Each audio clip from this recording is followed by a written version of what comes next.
Bienvenidos al episodio 331 del podcast de Comic Verso. Soy Esteban Pedreros y me acompaña, como siempre, el sarcástico Alberto Calvo. Hola Beto, ¿cómo estás?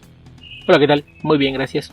Tuve que recurrir a una de las recurrentes, Beto, no se me ocurrió qué más. Sí, el agua moja. Sí, Capitán Obvio. Algo así. ¿Qué tal, Beto? ¿Cómo has estado?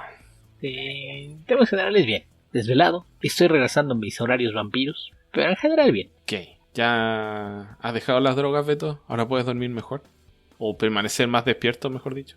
Pues la enorme ventaja de no tener horarios de oficina es que puedes recurrir a quedarte despierto toda la noche y no preocuparte por levantarte a cierta hora o correr para checar tarjeta. Ok, yo no puedo hacer eso, Beto. He tenido que ordenar mi horario. Esa es una de las razones por las que no podamos grabar más largo ni más tarde, pero bueno, así es la vida. O eso me han contado. Lo del más largo es por eso y por sentido común. Sí.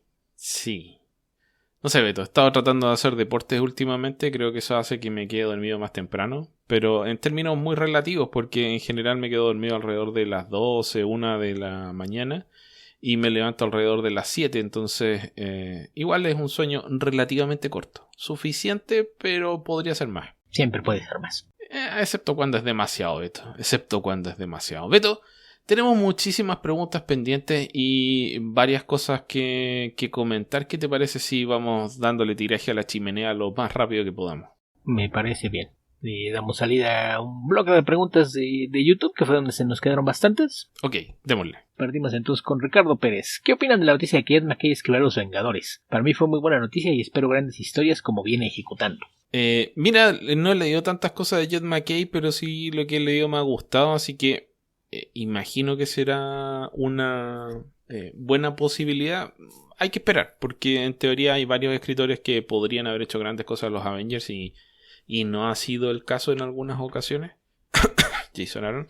Así que esperar y ver. Pero Jason Aaron, lo que pasa es que ya vimos que tiene un nicho muy particular de historias y cuando sale de ahí es cuando termina decepcionando, ¿no? En el caso de Jed McKay, y al menos yo todo lo que he leído tiene la peculiaridad de ser entretenido, y creo que siendo cómic de superhéroes es algo con lo que rara vez vas a fallar si logras mantener esa característica. Sí, diría que tiene una tal vez una habilidad comparable con la de...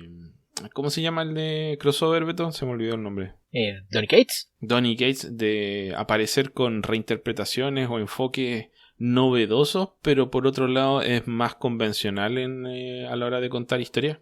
Entonces no te deja descolocado como ocurre a veces con Donny Cates. Sí. Algo así. Además de, al menos de mi parte, la serie tendrá el atractivo adicional de que el arte corre a cargo de dos buenos amigos. Qué bien. Porque el dibujante va a ser Carlos Fabián Villa y va a ser por Federico Ble. Así es de que va a haber arte mexicano en los Avengers próximamente. Qué bueno, Beto, qué bueno. ¿Qué más? ¿Qué otra pregunta tenemos, Beto? El mismo Ricardo dice, pregunta obligada, ¿qué proyecto de los que nos James Gunn les interesa más y cuál menos? Hicimos un comentario extenso de eso, Beto, así que lo escuchen en el episodio 330. Sí, y ahí no solo es cuál más y cuál menos, sino específicamente qué esperamos de cada uno de ellos, ¿no? Sí. Lo que pensamos de haberlos elegido como parte de ese bloque inicial. ¿O qué cosas nos dan miedo? También. Entonces, eso.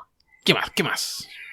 Después dice, ¿han leído The Witching Hour de Levi Bacalo? ¿La recomiendan? No leo cómics de Loeb por iniciativa propia en general. Pero esto es muy viejo. Yo ni siquiera me acordaba de esta, fíjate. Sí, creo que lo publicaron en Vértigo, ¿no, Beto? Como por ahí por el 2000. Es de Vértigo y es tan vieja que la tengo en números sueltos.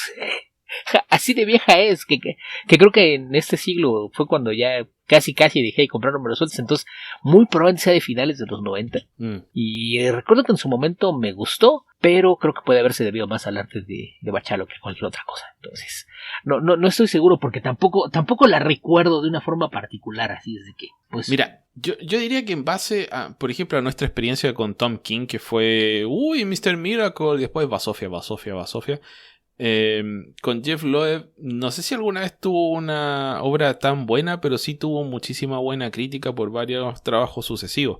Entonces, gozó de muy buena reputación por muchísimo tiempo, que le permitió hacer varios trabajos que tal vez hoy día no sean tan admirados. Yo, por lo menos, no tengo mucho interés en escarbar y ver qué hizo Jeff Loeb que no leí y repasarlo ahora. Así que no puedo darte una buena opinión al respecto. No le tengo fe. Sí, yo puedo decir que el arte es muy bonito, pero no recuerdo nada de la historia, entonces tal vez sea sólida, pero no buena, al menos no al punto de ser memorable, porque sí, la verdad es que por más que trato de esforzarme de qué trataba, no puedo recordar la trama. Ok, leyendo el cómic Marvel de Nova de los 2000, el que escribió Eric Larsen, encontré un personaje llamado Red Raven. Recuerdo haberlo visto alguna vez, pero no recuerdo exactamente en qué cómic. ¿Recuerdan haber leído algo de él?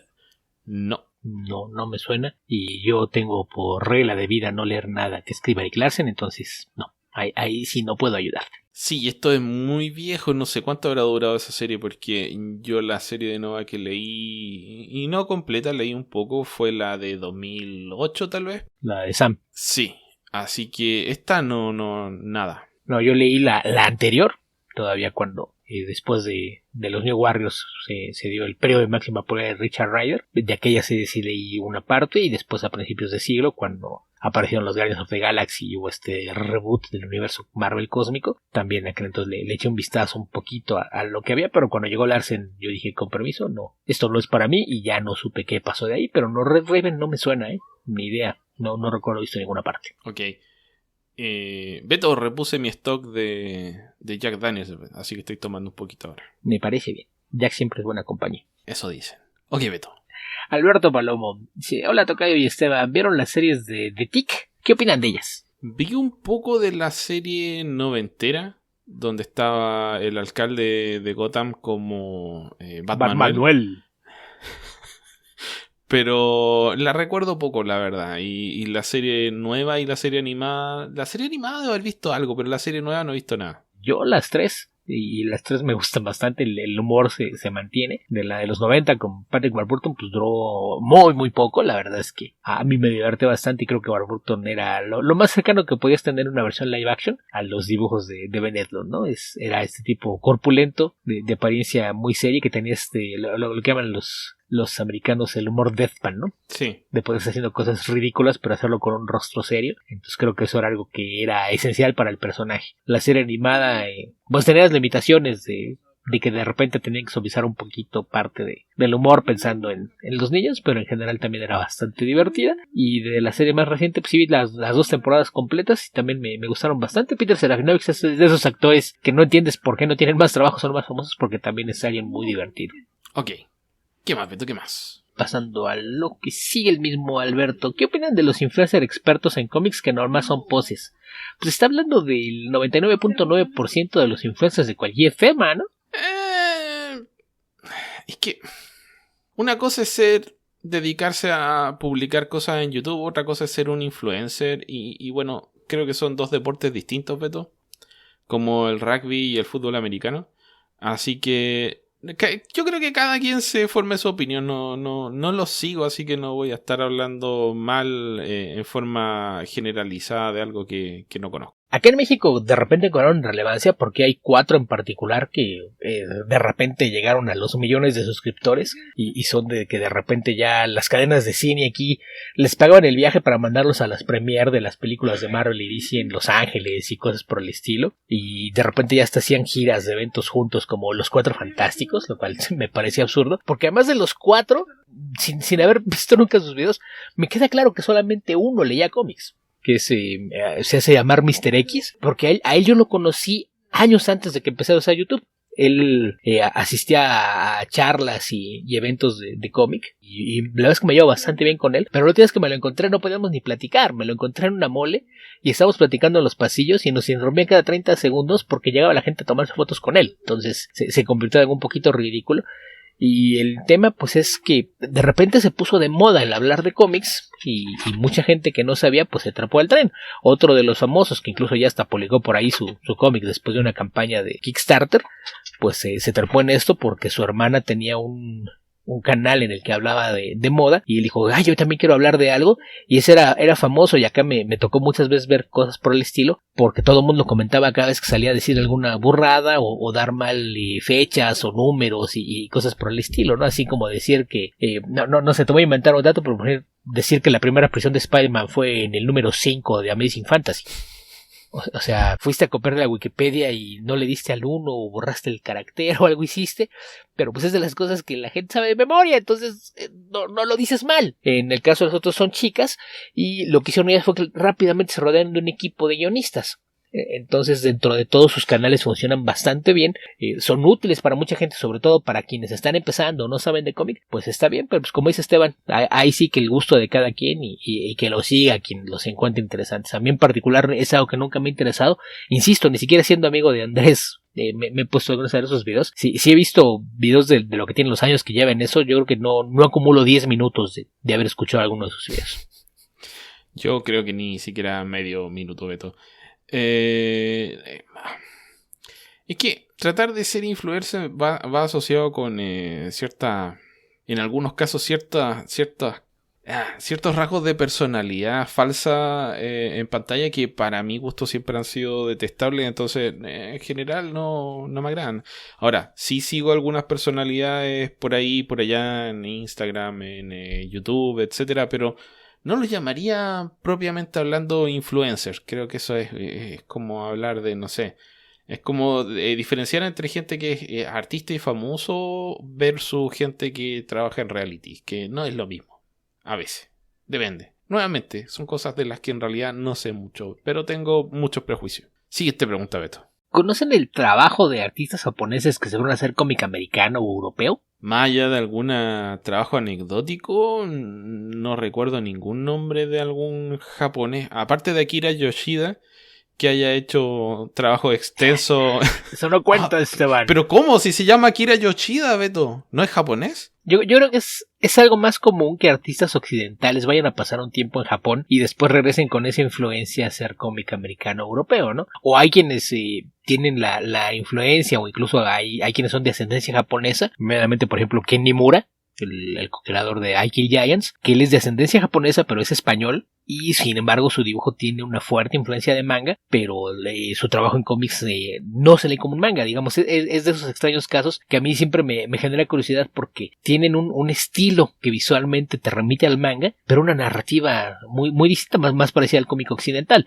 Es algo que le pasa, por ejemplo, también entre los mexicanos a Raúl Treviño, que también buen amigo, que de hecho la última vez que me quedé, él está ahorita viviendo en Japón, y a él le pasa lo mismo, lee sus cómics y se ven como un manga, pero el estilo de narrativa es completamente americano. O sea, él creció leyendo cómic americano y después se fue unas vacaciones a Japón, aprendió muchas cosas por allá y como que combina un poquito las dos influencias en su trabajo. Entonces eso me parece que es bastante más común. Incluso en el arte de Paul Pope de repente ves muchos trucos narrativos o efectos que hace que notas una influencia de manga, ¿no? Pero insisto, es más bien gente de Occidente que pasó un tiempo en Japón o se dedicó mucho a estudiar el arte del manga y lo aplica por acá, pero de algún japonés que haya salido de allá, la verdad es que tampoco me parece que tuviera mucho sentido, ¿no? Si estás en una industria que tiene millones de lectores, ¿para qué va a ser a una que dan por muerta cada 5 años? Todos los años, diría yo, Beto. Pero sí, aparentemente es mucho más redituable el trabajo mangaka, más exigente también, pero más redituable. Así que no lo sé. La verdad no recuerdo, aparte de Akira Yoshida, no recuerdo a nadie, Beto. Sí, pero Akira Yoshida no es japonés. Ok, que lo investiguen por ahí, Beto. ¿Qué otra pregunta tenemos por ahí? Dice, una pregunta, Esteban. ¿Conoces el personaje? Perdón, esto ya estamos con Alberto Palomo todavía. Una pregunta, Esteban. ¿Conoces el personaje Ultrapato? Personaje hecho en México de origen regio. Sí, pero no lo he leído. O sea, lo conozco por más que nada por imágenes. He visto un poquito de él y algo vi de Ultrapato cuando estuve en la mole hace ya casi 3 años, ¿no? Así que eso, sí, pero muy superficialmente. Muy probablemente lo que te tocó ver ya es de la versión más reciente. Es una creación de Edgar Delgado, a quien probablemente tú ubiques más como colorista. Su carrera en los cómics la inició... Delgaduc. Exactamente, Delgaduc. De hecho, de ahí viene lo del pato. Él siempre ha sido el pato delgado, entonces... Lo imaginé. Por eso es Delgaduc. Y esto fue un cómic que él creó en los años 90, cuando era muy joven, todavía un adolescente. Tenía menos de 20 años cuando creó este cómic en colaboración con uno de sus hermanos y algunos amigos. Mira, yo recuerdo que leí un poco de cuando salió, ¿cómo se llama esta aplicación de cómics que tiraron algunas series mexicanas para el celular? Acá aparece una aplicación de ficción, no sé si es a la que te refieres, porque ahí estaba... Creo que era esa, y ahí creo que estaba... Ahí estaba del Ultra Pato. Ajá, pero la versión nueva, que es en la que Edgar escribía y tenía dibujos de alguien más de... Ahí se apellida Lozano, pero se me fue el nombre. Que es alguien a quien él hizo un escauteo allá en Monterrey, en la ciudad donde él nació, aunque él actualmente vive en Puerto Vallarta, pero buscó un artista que le gustara el estilo para lo que quería hacer, que realmente es una historia bastante tradicional y convencional de superhéroes, pero en un entorno de animales antropomorfos. Entonces es curioso y la verdad es que a mí me gusta. Me pregunta también, dice si yo tengo las copias de los 90. Originalmente yo no lo compré, se recuerdo que lo compró mi hermano. Después creo que yo conseguí cuando salió la versión coloreada, porque ya se publicó en blanco y negro, y después compré la versión más reciente y pues en general me entretiene bastante. Ok, Beto. ¿Qué más? El mismo dice, perdón por las muchas preguntas. ¿Les da esperanza el plan de Jameson de DC Studios? Yo le doy mi confianza. Pues también ya lo comentamos y en el episodio anterior hay comentarios extensos de nuestra parte al respecto. Ok, Beto. Creo que deberíamos intercalar algún comentario aquí. Se nos acabaron las preguntas de ese episodio, ¿no? De ese sí, en el otro tenemos otra vez más de Alberto y Ricardo. Ok, intercalemos algún comentario entonces, Beto. Ok, ¿de qué quieres hablar, Esteban? No es que quiera hablar, pero puedo hablar, Beto, de varias cosas. Entre ellas, no sé si ya viste Ant-Man and the Wasp Quantum Mania. Y no, estoy prácticamente recluido en mi casa, entonces no sé cuándo lo vaya a ver. Ok, voy a tratar de ser un poco vago al respecto, aunque en realidad no hay mucho spoiler. Buena parte de ellos ya se habían visto en los trailers a nivel de las sorpresas que se ven. Me ha sorprendido un poco la reacción a esta película porque yo la vi y la verdad es que lo pasé bien, me entretuvo. No me pareció una gran cosa, pero tampoco me pareció abominable como logro leer de algunas personas. Ahora, yo habitualmente veo estos comentarios y generalmente logro notar un patrón de conducta en el cual digo, ok, esto no importa. Pero en este caso he visto esta opinión de gente a la que le tengo cierta consideración, entonces me llamó más la atención. Tratando de pensarlo, porque temerariamente le dije ¿cómo se llama? David Harper, el de Sketch, el que hace este podcast donde entrevista a dibujantes y escritores de cómics, que tal vez era la fatiga por las películas Marvel, porque noté cierta reacción bastante con bastante desprecio hacia la película. Y me dijo, qué presumido de presumir que es por fatiga, tal vez no será porque la película es mala. Y claro, en Rotten Tomatoes, en las críticas de los profesionales, creo que tiene algo así como un 47%, o sea, está podrida la película. Y a mí me pareció que es una película de matiné. Es una película... no me gustaría decir exactamente que sin pretensiones, porque creo que tiene algunas, pero en realidad son más bien estilísticas o tal vez superficiales, porque a nivel de guión, el guión, más allá del contexto, es bastante convencional. Digamos, hace un par de trucos de magia para que parezca que no es tan más de lo mismo. O sea, el contexto del lugar donde se encuentran los personajes, que es el Quantum Verso, no sé cómo decirle.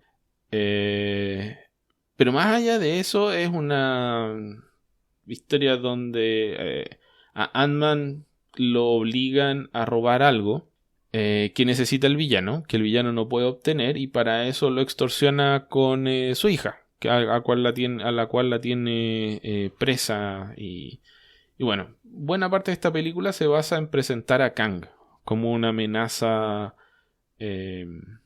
digamos más concreta que lo que se alcanza a ver en la serie de Loki, que por un lado la ve tal vez menos gente que lo que puede que la que va al cine a ver Ant-Man, y por otro lado es una aparición bastante más abstracta del personaje. No aparece en el traje, no se ven los poderes, bla bla bla. Entonces acá se logra presentar al personaje, una versión del personaje. Creo que sería más adecuado que haciendo honor a la verdad, Kang es un personaje que yo diría que bastante es difícil de querer. Okay. tiene varias historias bastante...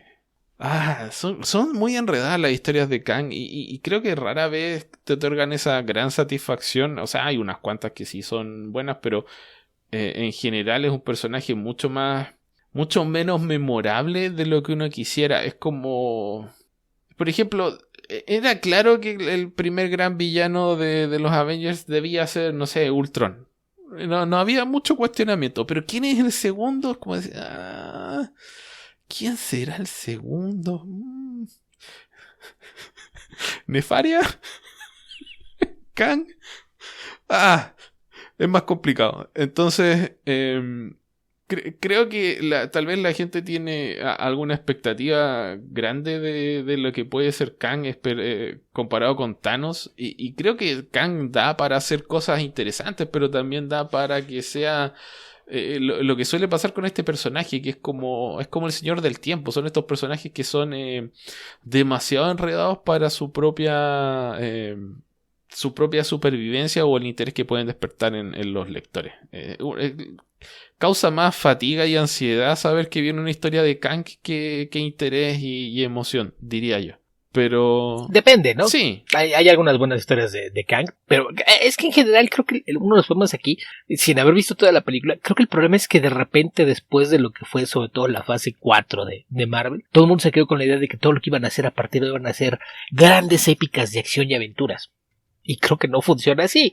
Tienes que ir planteando. Yo diría que esta sí lo es, Beto. Es una épica de acción y aventura. Es una... A mí me recuerda, como dije, películas de matiné. Esto es como... es como... ¿Cómo se llama esta donde se hace el Fantastic Voyage? O... bueno, cualquiera de estas películas antiguas de ciencia ficción donde... no sé, se hacían chicos y peleaban con hormigas gigantes o se metían en el torrente sanguíneo. Todas esas películas extrañas que se hicieron en los 60, los 70. Tiene como esa onda, obviamente, con superhéroes y efectos especiales modernos. Y tiene varias caídas en lo convencional. O sea, los personajes caen en un lugar que desconocen, ven cosas que los sorprenden.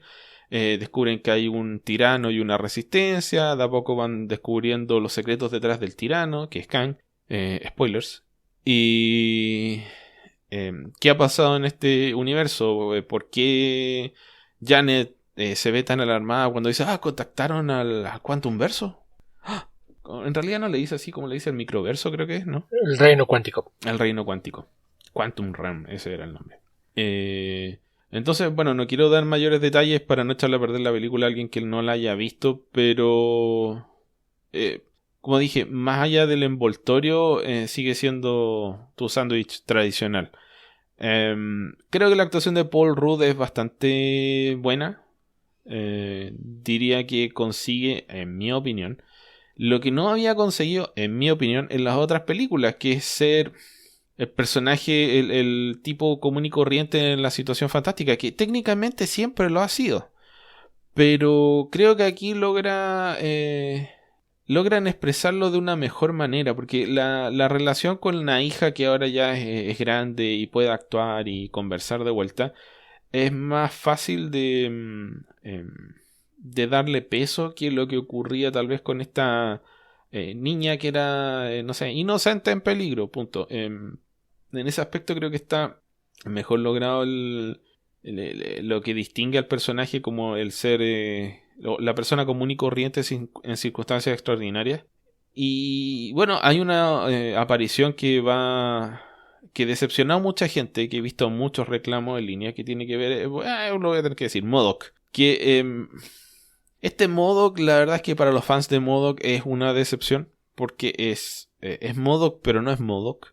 Y los efectos especiales que se usaron, yo creo entender por qué se hizo lo que se hizo. Que han visto por ahí el chiste del personaje, creo que era de la niña lava y el niño tiburón. Creo que es de esa película, pero no estoy seguro porque no las he visto.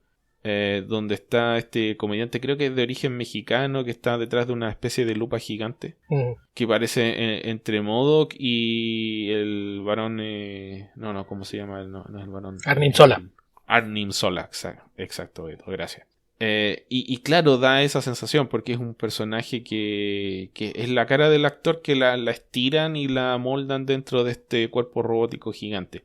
Y MODOK, la verdad es que, como se lo dibuja, que es tan grotesco el personaje que darle una apariencia semi-realista puede ser problemático. De hecho, es un poco problemático. Ahora, yo entiendo por qué se hace, porque es necesario que este personaje tenga un pequeño desarrollo dentro de la película. Y no coincide con el de MODOK. Ahora yo creo que MODOK va a volver a aparecer en el universo Marvel con otra versión del personaje, porque básicamente lo que dan a entender es que es la tecnología y se podrá crear otro modo, como no sé, como se han hecho más de un modo que en el universo Marvel. Así que creo que la idea de que este es modo y perdimos a modo que puede tener alguna gente es apresurada. Es muy probable que se retome la idea más adelante de otra forma. Pero aquí cumple una función y creo que ese es tal vez el gran problema que tiene esta película, que es muy funcional más que más que sobreviva por sí misma, su propio peso. Se siente en mucha medida como una introducción a la fase 5 y a la próxima historia de los Avengers. Y en eso padece como una nueva película de una franquicia. Creo que tal vez a medida que avanza el universo Marvel se hace más difícil ver, no sé, decir, quiero ver todas las películas de Thor o quiero ver todas las películas de Captain America. Es muy difícil, a diferencia de lo que ocurre con trilogías de otras empresas que no tienen estos universos interconectados tan complejos, que nadie los tiene más que Marvel. Tenerlos como unidades separadas y distinguibles y existiendo dentro de su propio universo. O sea, o es una cosa o es otra. Y en el caso de Ant-Man creo que tal vez la primera y la segunda película requieren poca contextualización, pero esta es absolutamente dependiente del resto del universo Marvel. Y eso es bueno y es malo dependiendo de cómo lo enfrentes. O de tu nivel de interés por el resto del universo Marvel cinematográfico. Yo en general la recomiendo. Creo que visualmente es bien atractiva. Como dije, por ahí dicen que es malo el CGI de MODOK. Yo no creo que sea malo. Creo que lamentablemente tuvieron que hacer ahí un compromiso. Tuvieron que decir, o lo hacemos de esta forma y conseguimos una caricatura, o lo hacemos de esta otra forma y conseguimos una caricatura que nos permita tener un actor interpretándolo de manera semi-convincente, evocativa. Entonces optaron por esa segunda opción. Y visualmente no es lo mejor, pero entiendo por qué lo hicieron así. Porque tal vez de otra forma no habría funcionado para lo que ellos querían del personaje en la película. Así que eso, creo que es una buena presentación de Kang. Creo que hay varios personajes que son... este es un derroche de imaginería visual. Tal vez no del todo bien aprovechado. Pero aún así da para que si uno lo ve con cariño lo disfrute bastante. Sí, yo por lo que he visto de algunas de las quejas, sí, creo que el problema es justamente lo que mencionaste al final, ¿no? Que de repente, yo lo había comentado ya con algunos de los proyectos de la fase anterior, que iba a llegar el momento en el que me iba a tener que decidir si todos los proyectos que hiciera siguen siendo una parte esencial de la continuidad general. Porque va a llegar el momento en el que eso limita lo que puede ser con las historias individuales y al mismo tiempo que enriquece una historia más grande, te queda la sensación de que lo que viste no es una historia completa. Y yo creo que eso es algo que va a empezar a notarse en algunas historias que van a depender mucho de lo que veas antes o después y no se mantendrán por sí mismas. Entonces yo creo que eso va a ser un punto interesante de ver cómo lo atienden más adelante. Y el hecho de que fuera la introducción de Kang ya en el rol de un villano me hizo pensar que probablemente podríamos tener ahí el efecto Iron Man 2, de tener que preparar demasiado material para lo que viene después, como para concentrarse en contar una historia. Entonces, te digo, no sé cuándo la pueda ver, pero yo sí, mis expectativas son bajas. La idea es que me entretenga y yo insisto, yo no espero que cada nueva película de Marvel sea otro Infinity War. Yo creo que con ese planteamiento no debería causarte mayores problemas en la película. Cuando me hablan o dicen que no sé, que la película no se entiende o que se enreda, bla, bla, bla. Creo que la película no tiene esos problemas. Tal vez se sienta para alguna gente un poco intrascendente. Y yo diría que no. O sea, es una aventura más de un personaje X. Es como un cómic más de Ant-Man, ¿no? O de algún otro personaje de ciencia ficción. Y en ese sentido yo diría que, no sé, tal vez lo que más se extraña acá, y que he visto algunos reclamos, es la falta del personaje de Luis, que hace, ¿cómo se llama? Peña. No, ¿cómo se llama el personaje? El personaje se llama Luis, pero el actor es, ¿cómo se llama? Es Peña, Oscar Peña, Carlos Peña. Carlos Peña parece que es, ¿no? No, no es Carlos. ¿No es Luis Peña? ¿Ah? ¿No es Luis Peña? Tal vez sea Luis Peña. No, es Michael Peña. Eso, Michael Peña. Bueno, y yo también entiendo por qué no está Michael Peña en esta película. Que diría que... Va a regresar en Ant-Man 4 para contarte el resumen de Ant-Man 3. Esa es una opción. La otra es porque esta película trata de ser un poquito más... Trata de caminar ese camino difícil de ser liviana, pero tener una dosis de seriedad importante.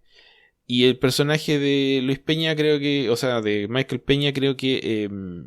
funciona en el estilo de comedia de acción que son las dos primeras películas.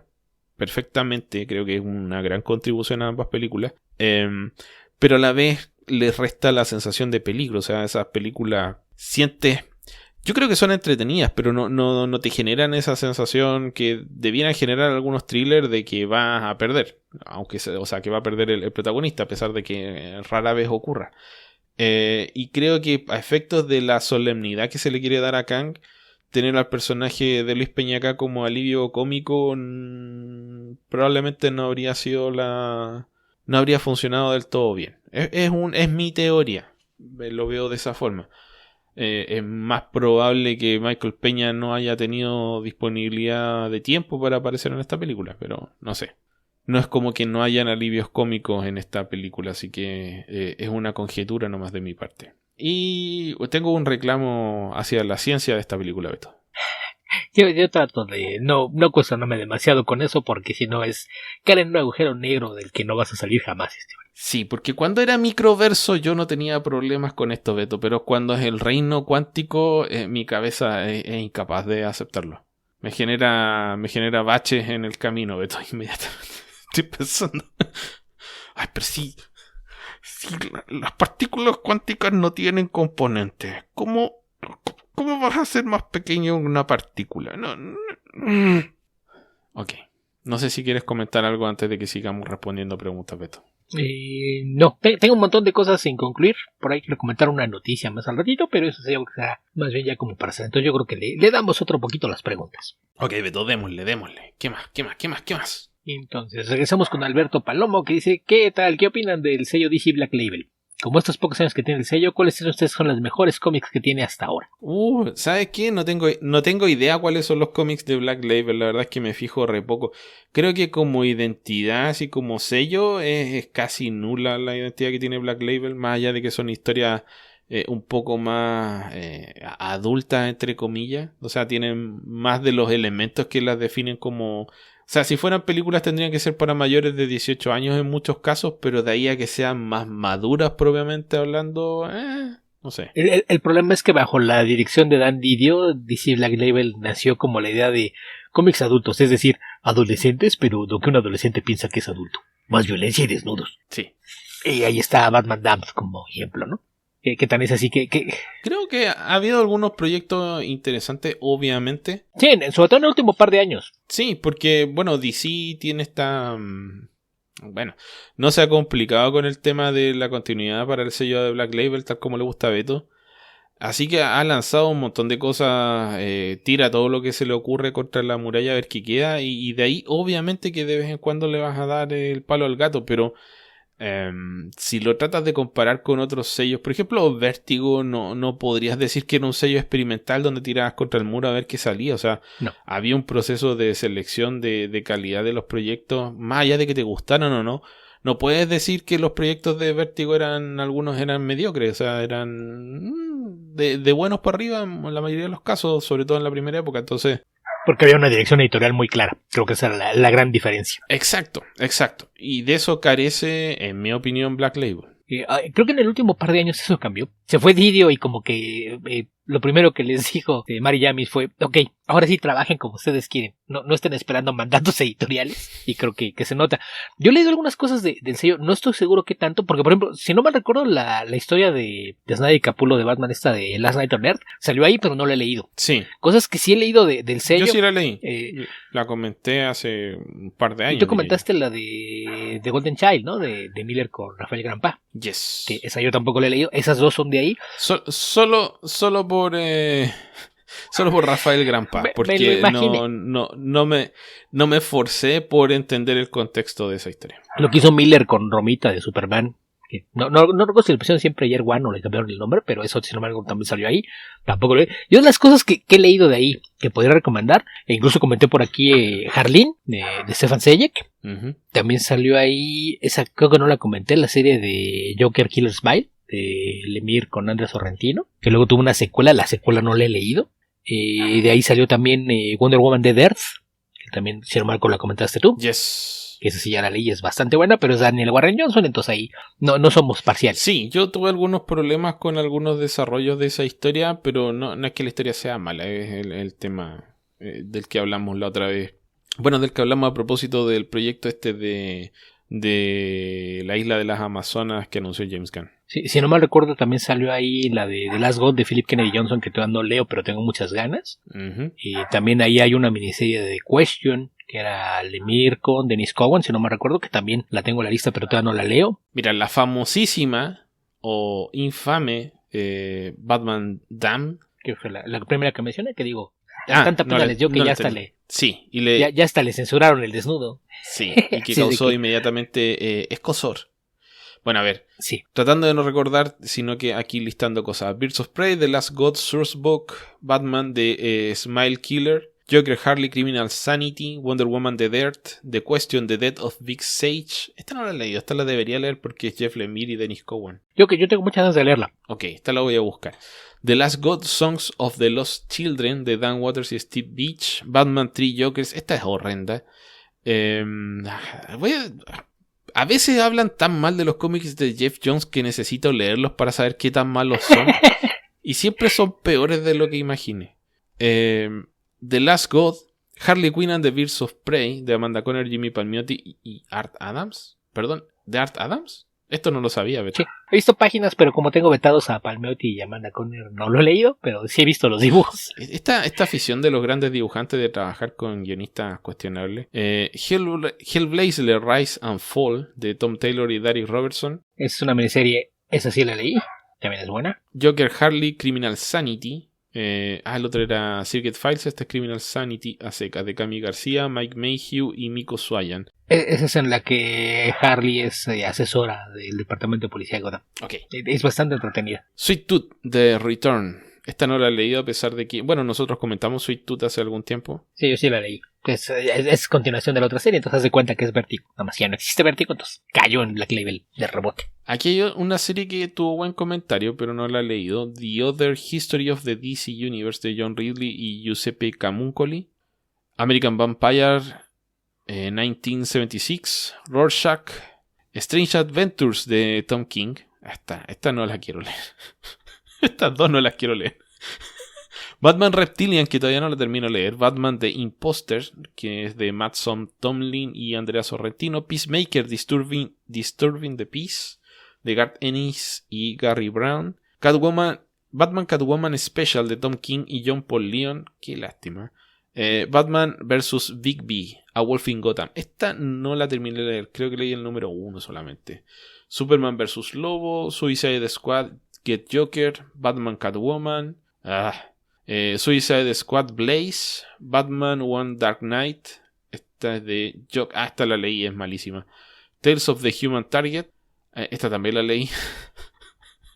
También es mala. Rogues, Aquaman Andrómeda. Esta la quiero leer, pero todavía no la leo.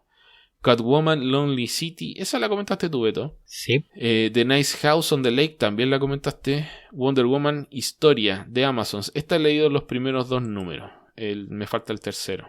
Yo el primero nada más parte muy bien. Después Human Target, también la leí, muy mala. Something Green Hill, Fables, que volvió. The Riddler Year One, de Paul Dano y Esteban Xubich. Esa tampoco la he leído. Batman the Joker, The Deadly Duo, de Mark Silvestri. Estas son las que vienen. ¿Se están publicando o vienen? Son las que ya empezaron, sí. La de The Riddler fue con la que hicieron mucho ruido, porque el actor que interpreta al villano en The Batman es quien escribe. Así es. Con un artista a quien solamente conozco por una miniserie de Punisher. Y vi el anuncio en estos cómics que estuve leyendo, Danger Street, de Tom King y Jorge Fornes, Beto. No me da buena espina. El problema es que Tom King se ha vuelto tan repetitivo que sí ya cansa. De las que mencionaste, la otra que sí dice, para un superhéroe unirse a la Liga de la Justicia puede ser un sueño, hasta que se transforma en una pesadilla. Ese es con eso me la quieren vender, Beto. Eso suena como una versión reciclada, masticada y escupida de bienvenido a los X-Men, ojalá sobrevivas a la experiencia.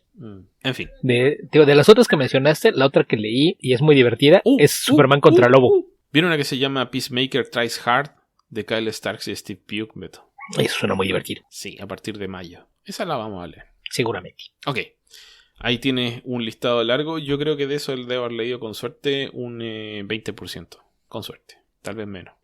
Ok. Y otra cosa que creo que iban a hacer, si no mal recuerdo, todo lo del sello de los cómics de horror de Joe Hill, que era Hill House. Según entendí, todas las reimpresiones a partir de ahí van a llevar el sello de Black Label. Ok, Beto. ¿Qué más? El mismo Alberto dice: ¿qué opinan de los cómics con estilo Lovecraft en DC Comics y Marvel? No se me ocurren muchos, la verdad. Pues hay varios, pero pues vamos, ahí pues a fin de cuentas el horror cosmogónico de Lovecraft es algo tan popular que todo mundo eventualmente hace alguna versión de eso, ¿no? Sí, pero a la vez es como que hacen las mismas historias con una especie de adaptación de las mismas historias en muchos casos, pero así como del mismo estilo pero distinta. Ajá, entonces ahí muchas veces depende de la ejecución. Habrá veces que aún cuando ya sabes cómo está la historia te va a gustar. Por ejemplo, se me ocurre una que me gusta mucho, pese a que es muy sencilla, es la de Batman de Doom That Get to Gotham, que aparte la dibuja Mike Mignola, entonces pues, ahí no hay pierde. Pero en general yo soy muy fan de ese estilo de horror, entonces si está bien hecha yo no tengo problema. Sé que van a ser historias hasta cierto punto predecibles, pero si está bien ejecutada la disfruto. Pero lo mismo puede decir de todo el estilo de horror Lovecraftiano. Esa historia en especial es exactamente eso. Es un homenaje. Es agarrar una trama básica de Lovecraft, sí, y aplicarla al mundo de Batman. Exactamente. Y es lo que haces con la media de esas cosas. Vamos a poner una historia que sea de terror Lovecraftiano. Es como, ¿qué pasaría si un día perdieras a Peter Parker en Innsmouth? Y de ahí haces tu historia. O sea, mira, entiendo eso, pero lo que quiero ir es que no es como que agarrara y dijera, voy a hacer algo como Buffy y saco la serie de Brian Q. Miller de Batgirl. Sino que dice, voy a hacer algo como Buffy y haces un episodio de Buffy. Pero con otro protagonista. Exacto. Sí, la mayoría de las veces. Entonces, es muy... No alcanza el nivel de independencia que requiere como para hacer un proyecto dentro de la beta. Sí, pero insisto, yo lo veo más como ejecución. Si lo haces bien, aunque ya sepas lo que va a pasar, lo puedes disfrutar siempre y cuando te guste el estilo de horror de Lovecraft. Pues eso. Pasando lo que sigue, el mismo Alberto pregunta: ¿tienen sus cajas cómics raros como por ejemplo el KFC Crisis of the Infinite Coronals o Charles Barkley contra Godzilla? Diría que no. Yo sí. De hecho yo tengo el de Charles Barkley contra Godzilla. Y tengo muchas cosas raras. Pero vamos, yo a veces si algo me intrigaba en el previo lo encargaba. Entonces sí, de repente acabé con cosas muy raras o a veces cómics experimentales, ¿no? Como el cómic que tiene globos de texto ocultos y solamente los puedes ver con luz ultravioleta. Esa clase de experimentos a mí me divierte, entonces sí tengo muchas rarezas en mi colección. Ok, ¿qué más, Beto? ¿Qué más? Y Alberto Sierra dice: última pregunta, ¿conocen un cómic que tenga onda rockabilly y ciencia ficción clásica? Muchas gracias por contestar mis preguntas. ¿Rockabilly y ciencia ficción clásica? Es que depende a qué se refiere con rockabilly, porque rockabilly en realidad es más una cuestión musical. Sí. Que otra cosa, pero... ¿Rocketeer? No, es que no creo, es que más bien la parte de rockabilly no la... Me imagino que se refiere más a lo que es a nivel como subcultura, lo que implica el rockabilly, las chamarras, copetes, cosas por el estilo. Entonces que mezcle eso con ciencia ficción, lo primero que me da a la mente es The Aran Quinch, este cómic de sátira de Alan Moore, que en algún momento dibujó también Alan Davis, que hacían para la 2000 AD. Ese creo que podría ser una opción, si es eso a lo que se refiere. Hay un cómic también de Mark Hamill que tiene un airecito rockabilly, pero no tiene ciencia ficción, que es Las aventuras de Tug and Buster. Ese creo que sí tiene mucho del saborcito rockabilly, pero no tiene ciencia ficción. Entonces, que mezcle rockabilly con ciencia ficción clásica no se me ocurre nada en particular. Hay un autor mexicano que... Yo tengo una, Beto. ¿Cuál? ¿Qué? Pero hay que tenerme paciencia. Ok. Yo diría que la versión de Hal Jordan que hace Darwin Cook en The New Frontier tiene algo del espíritu rockabilly. Un poco. Y pienso que si lo analizas con cariño, podríamos decir que tal vez The New Frontier tiene algo de eso, pero no exactamente de lo que estamos hablando. Sí, acá en México yo recuerdo haber visto un anuncio de esto que iba a ser un escritor de allá de Monterrey, que se llama Sergio Ríos, pero no he visto el cómic. La verdad es que no sé si ya salió, pero recuerdo que lo tiene en sus proyectos. Iba a sacar una así que se llamaba Rockabilly Monsters, que más bien me suena a Rockabilly con horror. Pero sí, con ciencia ficción es la parte que no me cheque. Se me ocurren cosas que pueden tener algo de Rockabilly, pero no algo que pudiera irse al lado de la ciencia ficción. No se me ocurre algo. No. Ok, Beto, ¿qué más? Con eso acabamos con las de Alberto. Pasamos ahora con Ricardo Pérez, que dice: excelente semana, caballeros versados en cómics. Envió los siguientes comentarios, preguntas. Sonará tontería, pero ¿tienen algún amor platónico con algún personaje de cómic femenino? No. Y aquí había que aclarar que no es un personaje de cómic femenino que un personaje femenino de cómic. O sea, si tienes razón, Beto. Sí. Pero no, tampoco. Sí, de hecho, Ricardo, es femenino de cómics, pero está bien. ¿Qué más? Sí, pero cómic femenino implica cómic exclusivamente hecho por mujeres y para mujeres. Entonces... O para mujeres, no necesariamente solo por mujeres, pero sí para mujeres. Que para que fuera honesto, en realidad tendría que ser de mujeres para mujeres. Entonces, esa es la cosa. Pero bueno, pasando a lo que sigue, el mismo Ricardo pregunta: ¿cómo llegó Ed Brubaker a Marvel y por qué se fue de Marvel? Axel Alonso, si mal no recuerdo, que era el editor de Vértigo en DC, que llegó como editor en jefe a Marvel y, si no me falla la memoria, se trajo a Ed Brubaker. Creo que fue así. Es que estuvo bien. La carrera de Brubaker es la cosa más extraña que te puedas imaginar. Él empezó haciendo cómics independientes y la razón por la que empezó a trabajar para las editoriales grandes fue por uno de sus colaboradores. Porque él hizo un cómic con Eric Shanower que se llama The Fall. No es cierto, The Fall no es An Accidental Death. The Fall es con Jason Lutz. En An Accidental Death trabajó con Eric Shanower. A Shanower lo firmaron en DC para hacer un especial de Vertigo Visions. Pero el escritor que tenían pensado para que lo hiciera se bajó del proyecto y le preguntaron a Shanower si conocía a alguien que pudiera escribir la historia. Y él recomendó a Brubaker. Fue Brubaker a hablar con Shelley Rover. Todavía era Robert en aquel entonces, no era Shelley Bond. Y la convenció de que lo dejara escribirlo. Y entonces así salió el Vertigo Visions Press. Que fue el intento de actualizar la historia de Press, un personaje de los 70 de Joe Simon. Y después de eso, se supone que durante mucho tiempo estuvo haciendo pitches para Vertigo que le rebotaban todos, hasta que la misma Shelley le dijo que quería que le presentara historias. Dice: quiero que me traigas cómics que tú piensas que una editorial grande jamás te publicaría, porque estás tratando de hacer cosas como lo que ya hacemos. Entonces quiero que me ofrezcas algo que tú pienses que cualquier editor te va a decir que no. Tráeme algo así y vemos qué hacemos. Y de ahí fue donde salió Son of the Crime, que fue su primer cómic ya propio para una editorial grande. Después de eso empezó a hacer más trabajo para DC. Fue cuando hizo lo de Batman. Y cuando estaba haciendo Batman, en aquel entonces estaba planeado hacer un crossover Batman con Daredevil. Y la idea es que el crossover lo iban a coescribir Brubaker y Bendis. Entonces hubo muchas pláticas de lo que iban a hacer. Y al final el proyecto lo tiró Paul Levitz, porque no sé por qué se había peleado con Joe Quesada. Dijo: no, ¿saben qué? Cancelen todo, no vamos a hacer nada con ellos. Al diablo, no queremos nada. Entonces creo que iban a tener como villanos a Bolsa y Electra, Catwoman y no me acuerdo quién más. Pero de ahí cayó. Y el tema es que Matt Idelson estaba muy contento con todo lo que ha visto de Brubaker. Y él fue el que habló con Axel Alonso para decirle: oye, ¿ya viste lo que está haciendo este escritor allá con Batman? Como que nos lo habíamos de robar, ¿no? Y como estaba esta relación también de lo que pasó con Bendis, cuando Bendis dijo: me voy a ir de Daredevil, le preguntaron: ¿tú a quién recomendarías para que siga lo que tú hiciste? Y mencionó a Brubaker, y de ahí fue que Alonso inició la negociación para llevarse. Entonces, según yo, así fue como llegó. Ok, eso es mucho más detallado que lo que yo recordaba, Vito. Como suele ser el caso. Es que yo soy muy fan de Brubaker, entonces yo sí he leído mucho de eso. Y lo de cómo se fue, pues ahí más bien es pues ya el cansancio acumulado después de haber empezado haciendo cómics independientes, toparte con de repente las limitaciones que te puede poner trabajar en Marvel o DC, y el no tener muchas veces control creativo de lo que estás haciendo.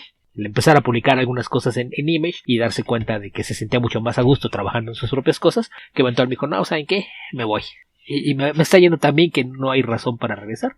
No se peleó con nadie, no cerró puertas, pero pues está muy a gusto haciendo sus propias cosas y esa es la razón por la que se fue. Creo que eso responde a grandes rasgos la pregunta. Y también que Marvel ofreció el sello Icon, que le da la facilidad de tener una forma de publicar material propio con el sistema de apoyo de Marvel, que sonaba muy atractivo en su época, pero Marvel de a poco fue perdiendo interés en el sello Icon. Pero en su momento fue la puerta para que saliera Criminal. Sí, que de hecho la idea de ese sello pues era justamente retener a ese talento de primer nivel que quería hacer cosas propias. Claro. Exactamente. Entonces abrieron ese sello básicamente para retener a Bendis, para retener a Brubaker y para tener contentos a algunos otros autores que en su momento eran importantes para la editorial, como el caso en aquel entonces también de David Mack. Creo que fue por ellos tres.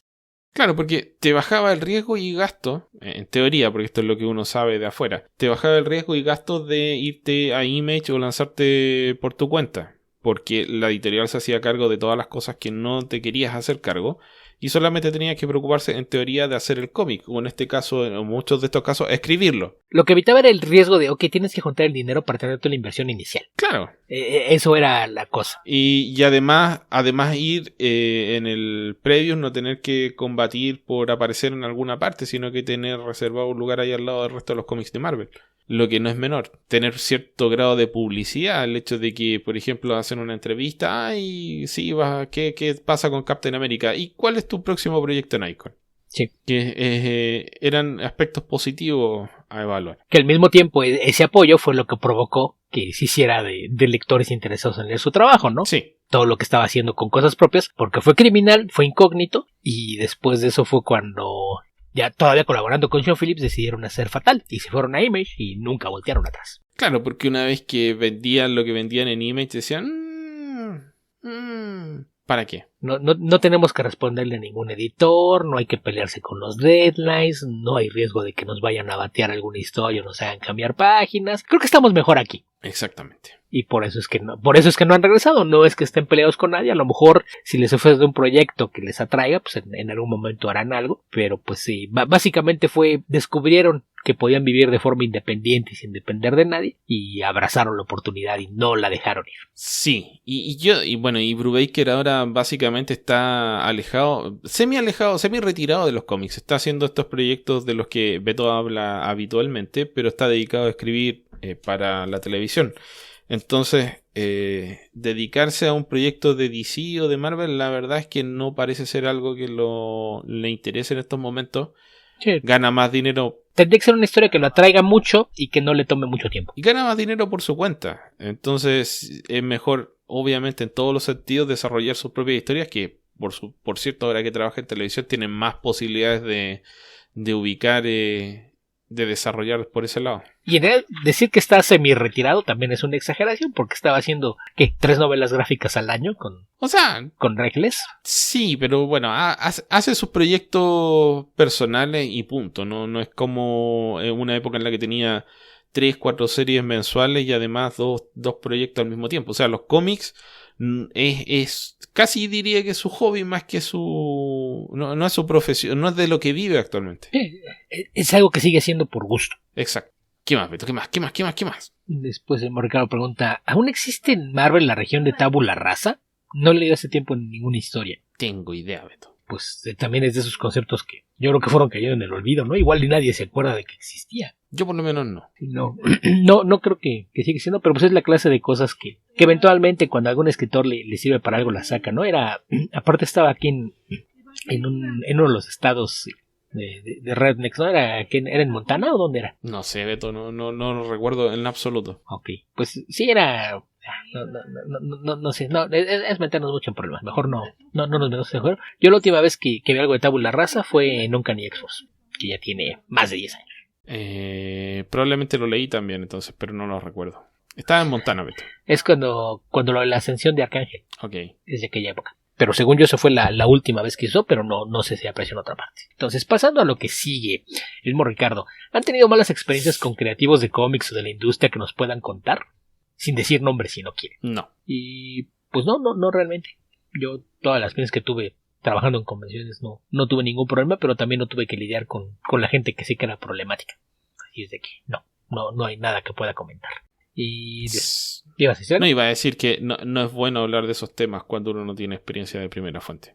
Si no sabe, mejor no decir nada. Sí, o sea, me tocó ver cosas que pasaron en algún evento, entonces pues no.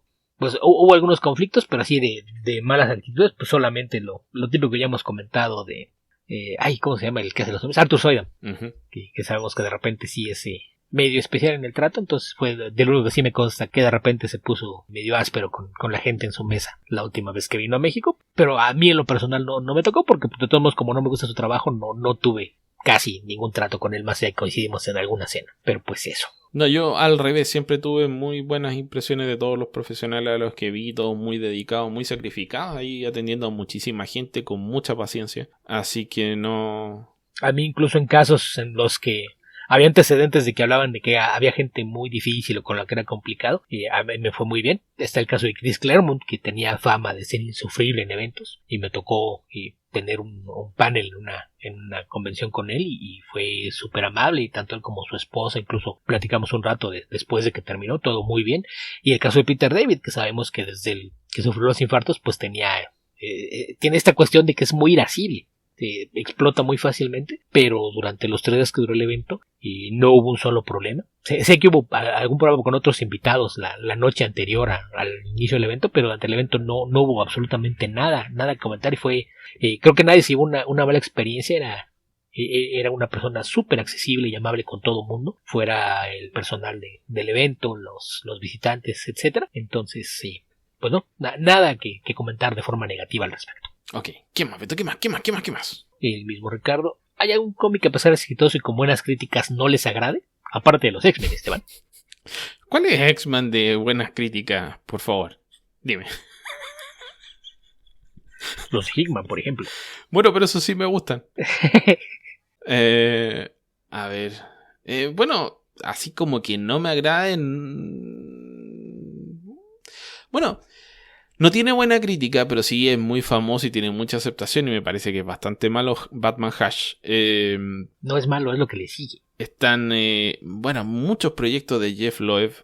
Por ejemplo, hace un tiempo hablaba mal de Superman for All Seasons, que en realidad no me parece un mal cómic, me parece un cómic mediocre. Lo que pasa es que su nivel de fama que tiene como, la gran obra de Superman, es como, ¿de dónde? No, para nada. Vamos, es una bonita historia de Superman que no cabe, es un top 25 de lo mejor de Superman. No llega. No, ni por si acaso. Además que... Es muy bonito el arte de Tim Sale, pero más allá de eso no hay nada que haga que la historia resulte especial. Es bueno, pero no tanto. Y tiene este punto rebuscado, por ejemplo... A ver. Yo creo que Long Halloween fue ingenioso en su momento, porque esto venía de los especiales de Halloween que venían haciendo anualmente Tim Sale con Jeff Loeb. Entonces hicieron Long Halloween, salió una serie de 13 números, ya, ok, tenían este constructo alrededor de la historia con el cual funcionaron, que obviamente se cae cuando hacen Dark Victory. En el caso de Superman for All Seasons, que es mi gran crítica, no tiene ningún sentido que sea For All Seasons y que esté dividido en las 4 estaciones del año. Porque temáticamente, más allá de hacer referencia a que hay nieve, hace calor, se están cayendo las hojas, bla, bla, bla. No, ni siquiera buscó usar simbolismos, que es lo que hemos hablado, que a veces muchas veces de leer como escritor, ¿no? O sea, si hubieras hecho simbolismos con por qué primavera, verano, otoño, invierno, más allá de que es la época del año en la que transcurre ese suceso, y a lo mejor eso haría que lo justifiques, ¿no? Y más bien era la idea de que Loeb de repente se convirtió en ese escritor que vendía conceptos, no historias. Y tiene algunas buenas escenas, no lo voy a negar, tiene varias buenas escenas, pero como un todo creo que es mediocre. Y bueno, tardíamente leí algunas de estas historias del Grey. Leí Hulk Grey, leí Spider-Man Blue, creo que. Y dije, esto es una estupidez. ¿Qué necesidad hay de hacer un Daredevil Yellow y un Superman Blue? O sea, un Spider-Man Blue y un Hulk Grey. O sea, cuenta una buena historia. ¿Por qué darle? Es como que se tiene que forzar a inventarle algo rebuscado para hacer una historia que al final no es lo más importante. Lo más importante siempre es contar una buena historia. En fin, mucho rabiar con Jeff Loeb, Beto, pero ahí ya encontraste una, ya se me ocurrió una. Ok. Y es que a mí lo que me sirve con la pregunta es que diga, a pesar de tener éxito y buenas críticas, porque no siempre van de la mano. Porque, por ejemplo, si es algo que tenga éxito y no por eso nos parezca bueno, pues ya hablabas tú de Hush y podríamos mencionar también Civil War. Yo creo que uno que es exitoso, tiene buenas críticas y con el tiempo ha pasado, ha perdido su nivel de fama, o sea, de fama positiva, porque sigue siendo un cómic súper exitoso, es The Killing Joke. Sí. Que conforme avanza el tiempo y la gente lo piensa un poco más, dice... Es una historia bien ejecutada, pero sí se nota que nadie pensó que fuera a ser una historia relevante, y cuando se volvió relevante la gente empezó a leerla con que dijo, ¿saben qué? Esta es una historia problemática. Sí, hagamos una película y hagámosla aún más problemática. No hay suficiente polémica. Echémosla a perder un poco más. Ok, Beto. ¿Qué más? El mercado dice, aparte de Strange in Paradise, ¿qué otra obra del autor Terry Moore recomiendan? ¿Qué más recomiendas, Beto? Pues casi todo, ¿no? En general su trabajo es muy bueno. Aquí, incluso mencionados algunos proyectos, hemos hablado de Echo y de Rachel Racing, que son historias de ciencia ficción y de horror, que son completamente distintas de Strangers in Paradise. Y aparte de eso, pues ha tenido que salió Motor Girl, que son 10 o 12 números nada más, que también me parece bastante buena.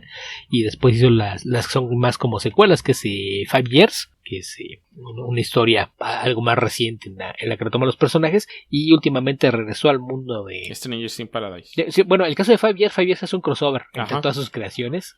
A pesar de que son historias en distintos géneros, logró combinarlo y hacer esta historia en la que los involucraba a todos, y acaba de regresar al mundo de Strangers in Paradise con una miniserie que se llama Parker Girls, que es lo que está haciendo actualmente. Y también trabajó las Parker Girls era... Marvel hizo Runaways, ¿no? Hizo un tiempo de Runaways, hizo también en DC, hizo algunos números de Birds of Prey, que ya lo hemos comentado por aquí. Que fue antes de uno de los Hernández. 3 o 4. Sí, 3 o 4 números, son poquitos. Fue una cosa rarísima. Hizo Fantagraphics hizo un asalto a las oficinas de DC. Sí, les prestaron las llaves y se encerraron ahí durante 6 meses, algo así, pero fue algo curioso. Hizo también una miniserie de Spider-Man, de las de... No recuerdo si es Mary Jane Loves Spider-Man o Spider-Man Loves Mary Jane, pero una de esas. Hizo algunas cosas en DC. La otra, Spider-Man Loves Mary Jane, que era primero... era Takeshi Miyazawa el dibujante y el escritor era... ¿cómo se llama este pobre muchacho caído en desgracia? Creador de Gravity. Pero él, que después tuvo algunas muy malas historias y malas experiencias en DC, se terminó retirando de los cómics. Sí, pero en general, generalmente el trabajo de Terry Moore es de bueno para arriba. Lo que te encuentres le puedes entrar y pues sabiendo que son distintos géneros, pues a lo mejor algo de eso te puede llamar la atención. John McKeever. Ese, que hizo en aquel entonces eso y la historia de Sentinel, ¿no? El niño que tenía un Sentinela mascota. Sí. Ok. ¿Qué más? ¿Qué más? ¿Qué opinión les merece la obra de Marvel La Generación Perdida de Stern y Byrne de principios de los 2000? Uy, no sé. Ninguna. A mí me gustó, pero yo creo que es la clase de cosa que si no has leído cómics por más de 25 o 30 años, no le vas a entender, no tiene ni pista ni cabeza. Es Marvel Lost Generation, una miniserie en la que agarraron algunos conceptos de personajes que aparecieron en cómics de los 50 y la generación perdida se refería justamente a lo que salió entre los cómics de la Edad de Oro, en donde salieron el Capitán América, Namor, la Antorcha Humana original, los Invaders y la aparición del universo Marvel como tal de los 60. Entonces sería algo así como que si hubiera habido héroes de Marvel en los 50, ¿qué hubieran sido? Entonces es extraña, pero si no estás muy metido en la historia de los superhéroes, sobre todo antiguos, es algo que probablemente te va a dejar más confundido que satisfecho. A mí me entretuvo, pero es la clase de cosas que no le puedo recomendar a cualquiera con la conciencia tranquila. Ok. A alguna gente le gusta eso, Beto. ¿Qué más?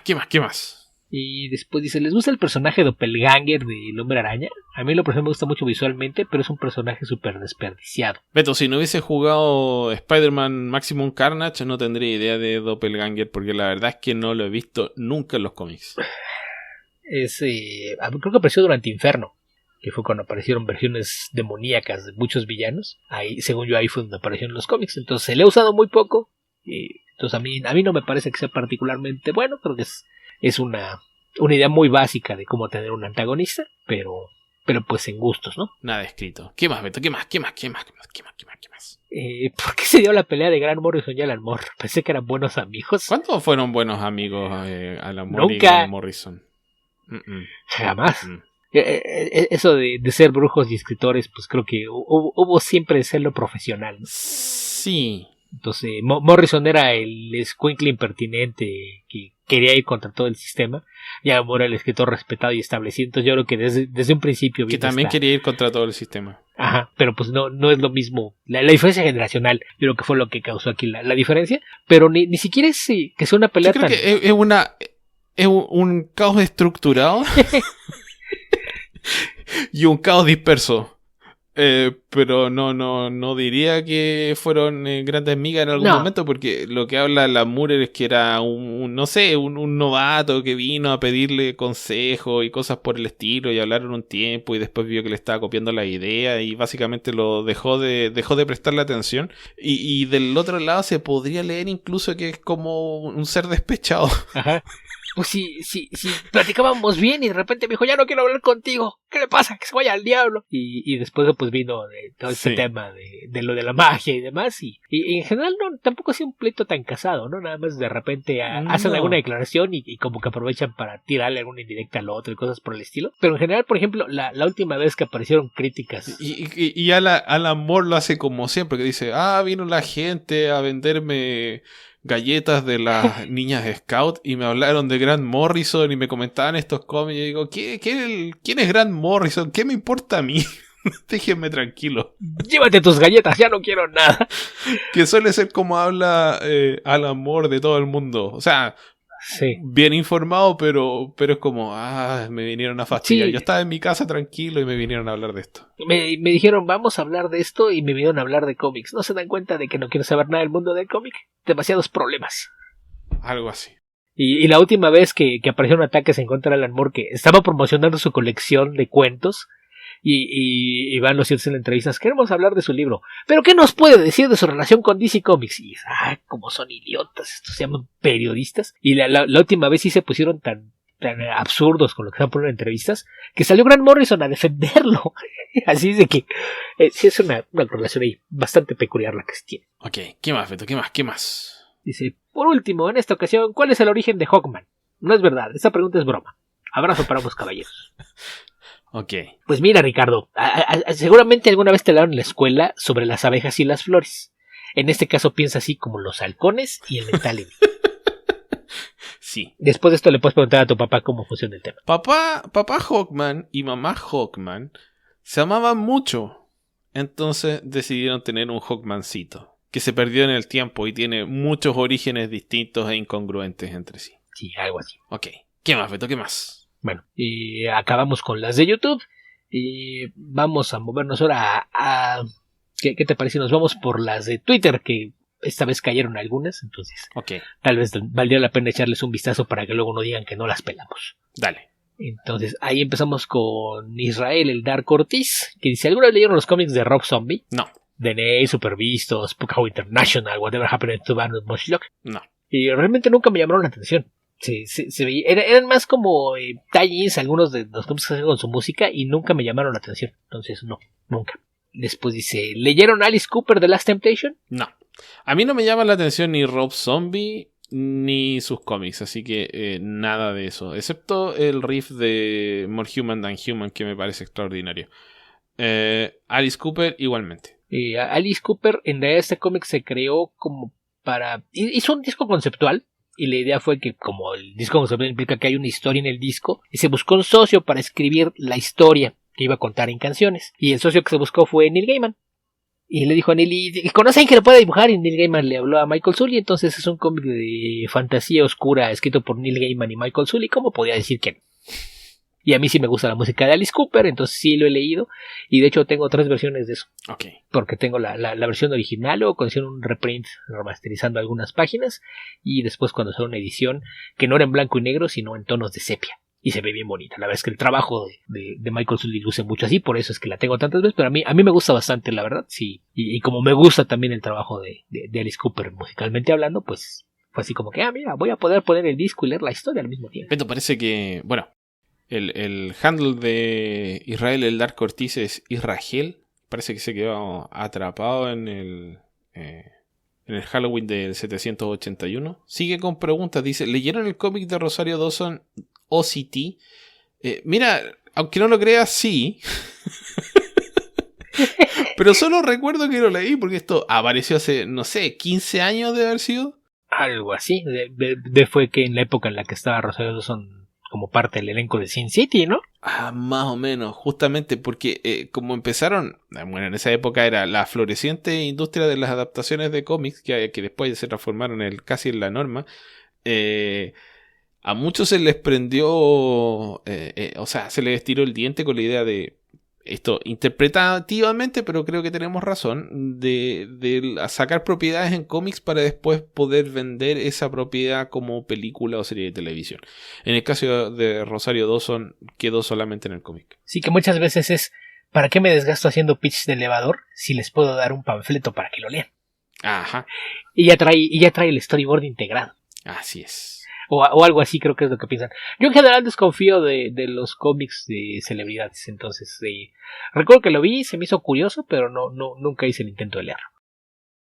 Después pregunta, ¿han leído Barbaric?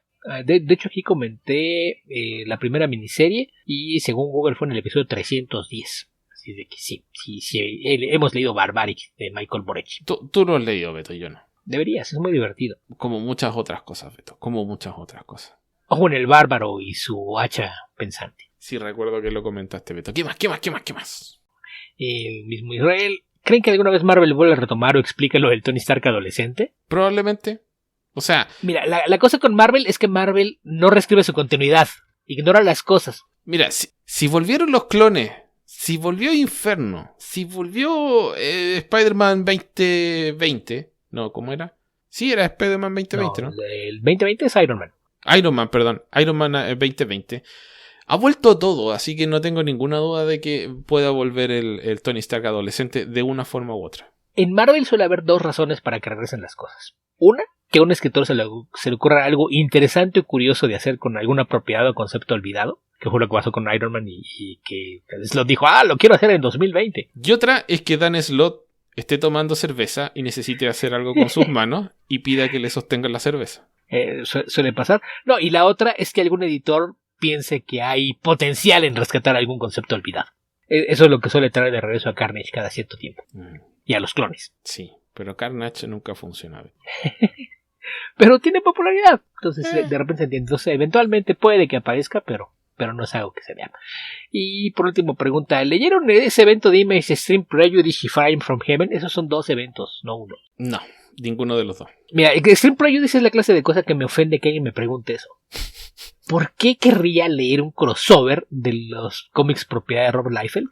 Y aparte de su etapa más avanzada, o sea, ya pasaste la primera etapa, ya sabes lo que hace, ya fue Awesome, ya regresó a ser Extreme, que era el título que tenía originalmente en su estudio. ¿Qué interés tendría en leer un crossover entre eso? El de Fire from Heaven es un crossover entre todos los títulos de Watson, y ahí sí, culpable, lo tengo todo, y todos con las portadas variantes de Wiz Portacho que formaban un póster gigantesco. Pero sí, Fire from Heaven es la clase de cosa que solamente vale la pena que leas si eres lector de Watson. Es una historia que está muy metida en la continuidad de los personajes de Watson. Entonces, si lees Watson, es algo que puedes disfrutar. Si no, solamente vas a acabar con un enorme rostro de confusión de qué diablos fue todo eso y por qué me dediqué a leer esa docena de cómics que no entendí. Entonces, a mí me gustó, pero insisto, es con el aviso, esto es un crossover completamente embebido en la continuidad de Watson. Ok. ¿Qué más, Beto? ¿Qué más? Con eso acabamos con las de Jerry. Y lo otro que tenemos en Twitter de Yokoi, que a razón de un dato de efemérides, que yo armé un calendario, entonces con mi casa de revista siempre me da crédito como que los datos son míos. Aquí hubo un dato combinado con el buen Everardo Ferrer, otros cosas de Comicase, que hablando de un cómic viejo de Iron Fist, mencionó que también se hicieron historias originales producidas en México publicadas por Mac, División Historietas, y pregunta tío Coy, ¿Mac Editorial Historietas? Primera vez en mi vida que los escucho. ¿Nos pueden platicar de esta editorial? Y es la clase de cosas que, como, ¿por qué o para qué? Para fines prácticos esto fue algo que sucedió antes de nuestros tiempos. No porque no hubiera nacido, porque sí yo ya había nacido cuando esto sucedió, pero no tenía edad para leer nada. Mac era parte de una editorial grande, no recuerdo el nombre, era de esas que el nombre de la editorial eran las siglas, entonces casi seguro terminaba en ISA o en OSA, porque eran de esos que podía ser Grupo Pérez Hermanos Asociados Editorial S.A. Entonces son generalmente siglas y terminan en SA. Y esa editorial tenía varias divisiones. Sé que tenían más de una porque un tío compraba una revista de fútbol que aparecía publicada como por Mac División Deportes. Y tenían Mac División Historietas, lo que tenían las licencias de Marvel. Publicaban varios cómics de Marvel en los años en los que sucedieron a la prensa. Sin embargo, la prensa perdió la licencia en 1973 y ahí la tomó Mac. Y Mac la perdió en 1979 y fue cuando la tomó Novedades. Entonces, pues fue la editorial que cubrió el hueco. Aquí muchas veces se habla de los cómics de editorial La Prensa y de los de Novedades, sobre todo cuando hablamos de Spider-Man. Pues en el lapso intermedio, sus años, en número de años, digamos que del 74 al 79, Mac fue la editorial que publicó a Marvel en México y publicaban cosas como Puño de Acero, que era el nombre de Iron Fist en español, los cómics de Spider-Man, publicaban algunas cosas de otros títulos. Recuerdo, creo que son los que pusieron la traducción original de Doctor Centella para referirse a Doctor Strange y cosas por el estilo. Doctor Centella. Y tiene una forma... Ajá. Okay. Yo... De hecho, mucho de esto lo sé porque tengo en la mítica caja de cómics que me regalaron con 200 cómics de Spider-Man, venían 5 o 6 cómics que no eran de Novedades, sino de Mac. Y por ahí me di cuenta. ¿Alguna vez te tocó ver, por ejemplo, cómo publicaban en 5 los cómics de los Jóvenes Titanes? O sea, es que sí y no, porque creo que te refieres al hecho de que cortaban un cómic y publicaban la mitad en un número y la otra mitad en el número siguiente. Sí. Pero eso eventualmente cambió porque, bueno, 5 fue pionera porque esto es una cosa, era normal, de acuerdo a lo que entiendo yo. Era normal en España. Lo hacía tanto Vértice como Planeta como 5. Porque tenía que ver con cómo se publicaban los cómics, la cantidad de páginas que tenían, que les sobraban muchas páginas. Entonces, que es algo que acá en México pasaba con los cómics, eran de otro tamaño, que se ponían a recortar páginas para reacomodarlas y cambiar la cantidad de páginas resultantes. Tiene que ver con el tamaño de los pliegos de papel y cómo imprimían. Porque, a ver, si mal no recuerdo, eran 8 hojas más la tapa. Ese era originalmente, eran 36 páginas. De las cuales obviamente tenían 22 de un cómic y les sobraban 12, entonces publicaban medio cómic, página de lectores, y ellos innovaron de alguna forma, de hecho hicieron la publicidad por muchísimo tiempo. Esto debe haber sido en la segunda mitad de los 80 aproximadamente, el 87, 88 creo que fue, por ahí. Empezaron en 5 cambiaron el formato a las 28 páginas, que eran 7 más la portada, si mal no recuerdo, y ahí empezaron a publicar cómics completos y alargaron las secciones adicionales. Crearon, por ejemplo, anuncios, sección de cartas, pasatiempos, cosas por el estilo. Estimaciones subjetivas, que era una sección de cartas larguísima, con opiniones muy elaboradas para lectores. Eran lectores adultos, porque creo que, si no me falla la memoria, esto fue hace mucho tiempo, estimaciones subjetivas se usaba en los cómics de Proto Vértigo, en Sandman, en Hellblazer, en Question no es exactamente Proto Vértigo, pero es una historia más adulta. Entonces ahí tenían estas secciones largas de comentarios. Bueno, la razón por la que mencionaba eso es porque Mac hacía algo parecido, pero peor. Porque no iba a publicar cómic y medio. Eran de 32 páginas. Tenías 22 páginas de historia y te sobraban 10. Ocupaban 2, no recuerdo si para anuncios internos, sección de cartas o qué era. Entonces le ponían 8 páginas del siguiente número. Entonces el siguiente número tenías 14 y te sobraban 18. Y entonces lo que hacía era que usaban las páginas que necesitaban para completar 30 de las 32 páginas que tenían. Y el sobrante lo ponían para el siguiente. Entonces había números que empezabas con el final de un cómic, tenías otro cómic entero y el empiezo del siguiente. Lo cual era algo absurdo. Pero no sé durante cuánto tiempo hayan eso, porque digo, nada más tengo un puñado de esos de tener 4 o 5 cómics de Mac de Spider-Man. Además de que no sé cómo publicaban, porque estaban usando varias de las series. Uno de los que tengo es la mitad de 3/4 de un crossover con Doc Savage, que se muy apareció en un Marvel Tales.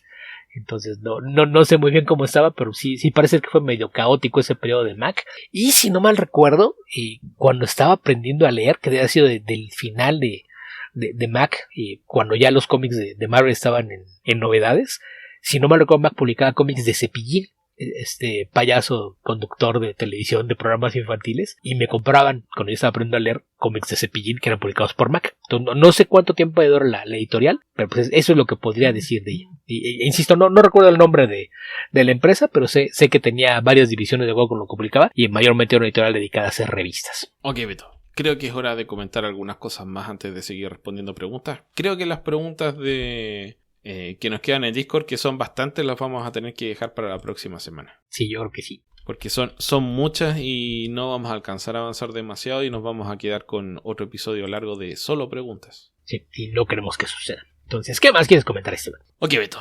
Vamos a partir por Battle of the Super Sons, esta nueva película animada de DC estrenada...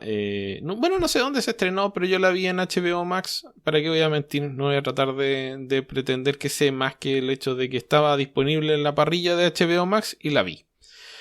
Y me gustó. Creo que es una película entretenida, sobre todo para niños. Creo que es una... A ver... Tengo algunos problemas con la animación digital, Beto. Mi problema es que no me gusta. Eso suele ser un problema, sí. No creo que sea del todo mala, pero a propósito de lo que hablé hace 2 semanas, creo que fue cuando hablé de esta película de Prime Video de Cat's Eye y Lupin III, Lupin the Third, fue que... Bueno, en realidad, ¿cómo será en japonés? Da lo mismo. Lupin III. Esta animación digital que trata de imitar la animación hecha a mano, convencional, por decirlo de alguna forma, es la que se usa para esta película de Super Sons.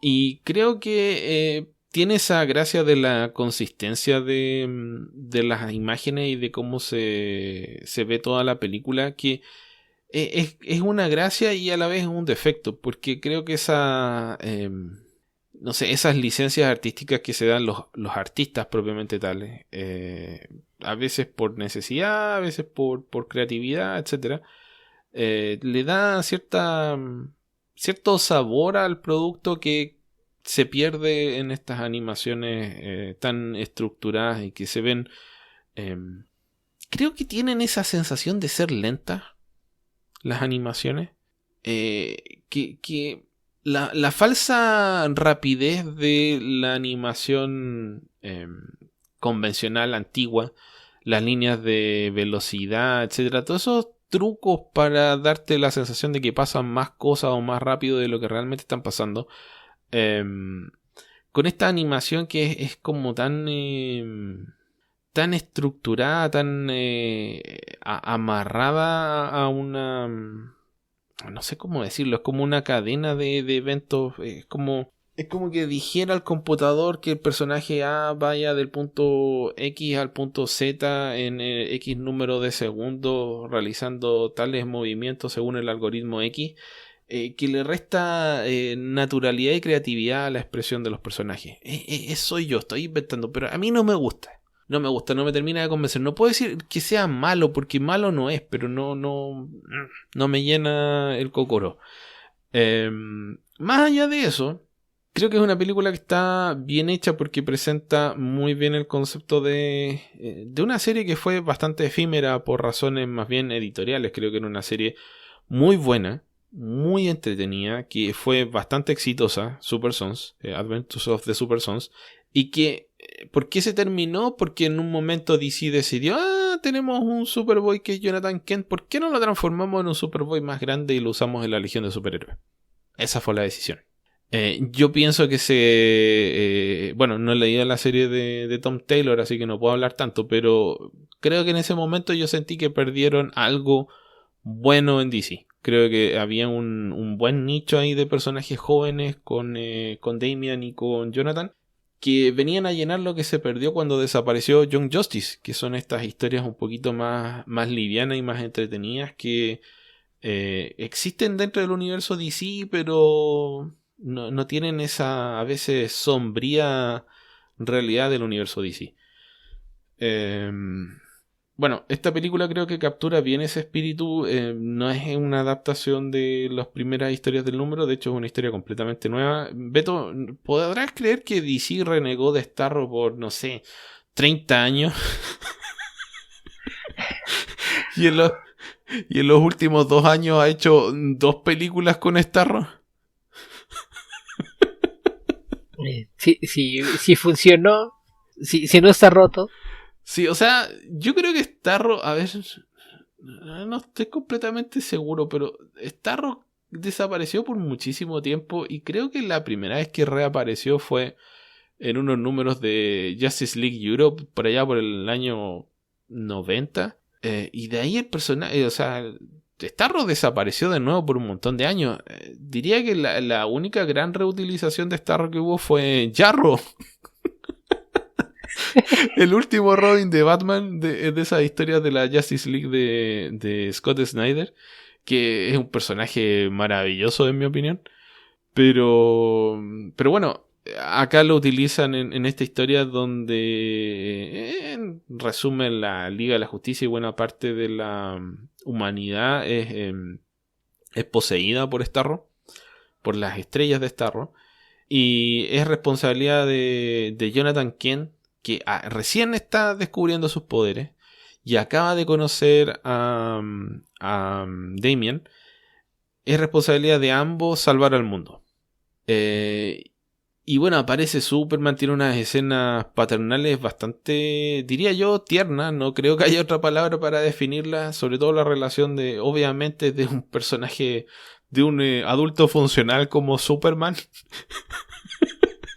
Es una relación mucho más cercana con su hijo que la que tiene Batman con Damian. Pero tienen un par de escenas junto a Superman con Batman que los presentan como World Finest, como los mejores amigos que son. Y de a poco se va desarrollando en la medida que avanza esta aventura la relación entre Damian y Jonathan.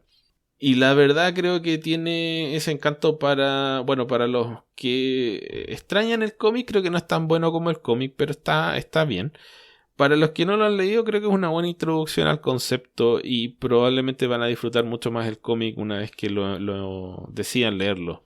Que yo creo que es uno de los grandes cómics que sacó DC en la beta de la aventura fantástica o la aventura superheroica de los últimos 10, 15 años. Así que yo se los recomiendo absolutamente. La película me pareció entretenida. Tiene, como dije, el problema para mí de la animación, pero si ustedes lo ven y les gusta, disfrútenla, no tienen por qué hacerme caso. Los diseños de personajes me gustaron. Los de Damian y Jonathan son súper respetuosos del estilo de Jorge Jiménez. No es exactamente eso, pero sí es evocativo de... que es en realidad la moda que ha utilizado DC ya, bueno, no sé si es moda, lleva como 15 años haciendo estas películas donde va alternando el estilo de dibujo de acuerdo al dibujante del cómic que hizo, en el que se está inspirando la historia. Así que no es realmente como una cosa nueva. Es darle idea, eso sí, porque el dibujo de Jorge Jiménez es tan como angular, geométrico, que no creo que sea posible reproducirlo a través de hexágonos como se hacen, creo yo, en las animaciones digitales. No sé realmente. Alguien que haga eso que me corrija, porque probablemente estoy hablando estupideces, pero no es una copia fiel del dibujo, pero sí es evocativa del dibujo de Jorge Jiménez. La historia, como dije, es con Starro. Y creo que tiene varios puntos muy entretenidos. La forma en la que se va construyendo la amistad de los dos personajes. Y la forma en la que los dos se van evolucionando como héroes. Que creo que es muy... te deja esa sensación de... Ah, qué bien esta historia. Me siento mejor. Me quité un poco del peso del mundo de los hombros por un rato. Así que no, yo la recomiendo, me pareció una buena película, no sé, de 3,5 de 5, pero para pasar una tarde muy bien. Y lo otro que quiero comentar, Beto, es que por fin leí los primeros 6 números del Batman de Chip Zdarsky con Jorge Jiménez, Ajá. que es una de las historias más locas que he leído de Batman en muchísimo tiempo, y eso es mucho decir. La historia se llama Failsafe, que sería algo así como respaldo, garantías, no sé, no tiene como una Copia de seguridad. Sí, pero no es copia de seguridad, es más como copia de, bueno, respaldo, algo por el estilo. No tiene una traducción exacta porque es más contextual. Pero bueno. En ciertos sentidos puede ser velita encendida. Ok. A ver, no hay forma de que les explique este cómic sin spoilers, así que voy a tratar de no contarles el final solamente. Pero, ¿qué es lo raro que tiene este cómic de Chip Zdarsky? Es como que Chip Zdarsky hubiese dicho, no sé si quiero hacer otro cómic de Batman donde aparezca el collar de Marta y las perlas estén cayendo en el desagüe. No sé si quiero volver a hacer eso. Así que voy a lanzar mi cómic de Batman, en el cual, en vez de tratar de hacer un punto de entrada para los nuevos lectores, voy a agarrar todas las cosas que me han gustado de los últimos años o décadas de Batman y las voy a meter en una misma historia. Pero lo voy a enfocar de otra manera completamente distinta. Entonces, este cómic espiritualmente es una secuela de dos cómics, Beto. Uno es Tower of Babel, un cómic del que hemos hablado varias veces, que es una historia de Mark Waid y... ¿quién la dibujaba? ¿Howard Porter? Según yo sí es Porter. Ok. Mark Waid y Howard Porter en la Justice League, en la historia inmediatamente después de World War III, que es la última historia de Grant Morrison, de haber sido el número 40 y tanto a 46 por ahí de la JLA. Esto debe haber sido por ahí por el año 2000, 2001 más o menos. Algo así. Y el otro es Batman R.I.P. de Grant Morrison, que a su vez toma elementos de varios cómics de los 60, de los famosos Case Files de Batman. Entonces, ¿qué pasa en este cómic? Como dije, no hay forma de insinuar esto, así que es mejor contarlo. Batman, en algún momento, si leyeron Batman R.I.P., se dio cuenta que había sido víctima de control mental. Por lo tanto, para prevenir la posibilidad de ser víctima de control mental alguna vez, decidió crear una personalidad de respaldo y se inspiró en una de estas historias de los Case Files, que es el Batman de Sur-Enar, y creó bueno, busquen al Batman de Sur-Enar, es uno de los trajes más raros de Batman, es púrpura con rojo y amarillo. Sí, creo que no me falta ningún color. Que en realidad es una historia donde Batman viaja a un planeta donde Batman tiene los poderes de Superman, que es Sur-Enar, y ese Batman es Batman de Sur-Enar, pero en la historia de Batman R.I.P. es una personalidad de respaldo que está guardada en el subconsciente de Batman y que le sirve para combatir situaciones en las cuales él básicamente queda deshabilitado mentalmente. Entonces, ¿qué pasa? Lo que descubre Batman es que... Ok, voy a tener que retroceder un poco. La historia parte con el Pingüino haciendo una amenaza de que iba a matar a muchísima gente. Entonces Batman, bueno, detiene esto. En este ataque es herido gravemente Tim Drake. Batman lo corre con él, lo lleva al hospital, lo salva a la gente, obliga a que Clayface los salve. Y después va a confrontar al Pingüino. Y se encuentra con que el Pingüino está falleciendo en su cama de hospital. Entonces lo confronta por todas las muertes que pudo haber ocasionado. Y qué le pasa, qué sé yo. Y el Pingüino está muy resentido con Batman, con la sociedad, etc. Entonces al final decide... como se está muriendo, decide suicidarse. Y con ese suicidio convencer al público de que Batman... decidió matar al Pingüino.